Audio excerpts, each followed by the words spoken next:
तर हा काय स्वागत आहे तुमचं आज माझ्या मिनी ब्लॉगमध्ये. तर सगळ्यात पहिला आपण जायचो होतो आज कोल्हापूरला. त्याच्या अगोदर होते गावातली 2-3 कामं, ती कामं आवरली आणि गेलं मठ्ठा प्यायला, कारण ऊन खूपच वाढले. उन्हाळ्यामुळे हालत पूर्णपणे बेहाल झाली होती. नंतर सचिन दादाला पाणी घेऊन जाताना बघितलं ना, तिथं मला प्रतीक घरात सोडला आणि मी असा काहीतरी अवतार केलता आणि निघालो कोल्हापूरला. जाता जाता मला हे केस किशोरला द्यायचं होतं, तर पहिला जाऊन गाडी पुसून घेतलो आणि हेल्मेट घातला आणि पहिला गेलो का कस्टमरच्या घरात, तिथं बॉक्स घ्यायचा होता. तिथं पहिला गेलो इचलकरंजीला आणि किशोरच्या दादाला पहिला हा केस दिला. खूप दिवस झाला मायाच पडलेला. तिथून गेलो कोल्हापूरला. सिरियसली जेव्हापासून कमान गेला तेव्हापासून कोल्हापूरात आल्यागत वाटतच नाही. कोल्हापुरात गेलो, पहिला बॉक्स दिला रिपेअरला. तिथे वेळ लागणार होता, म्हटलं वेळेचं युटिलाइज करूया. त्यामुळे काढली गाडी, गेलं भवानी मंडपात, गाडी लावली आणि गेलं थेट अंबाबाईच्या दर्शनाला. दर्शनाची रांग थोडीफार मोठी होती. आपल्याला काय कुठे मोठं युद्ध खेळायला जायचं. लोकांनी तर मंदिरला पण निसवलं. अरे मंदिर तो सोडा रे, प्रत्येक ठिकाणी कचरा करता यायचा. तर फायनली गाभारात जायची वेळ आली. गाभारात गेलं, अंबाबाईचं दर्शन घेतलं. भाई मन माझं एकदम तृप्त झालं.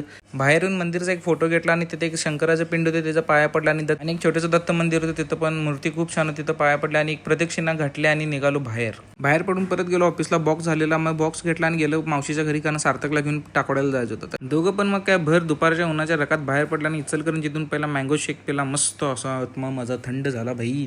मग असं जर स्वतःच्या गाडीवर प्रेम आलं तर म्हणून त्याचं एक शूटिंग घेतलं, तर एक बारकं बाळ आईस्क्रीम खायला. तर तिथून आलो घरात येऊस तर का म्हणजे उकाडाना आणि उन्हानं पाक हालत बेहाल झाली. तर आजच्यासाठी फक्त एवढाच व्हिडिओ, त्याच्या नवीन ब्लॉगमध्ये. तब तक के लिए बाय बाय.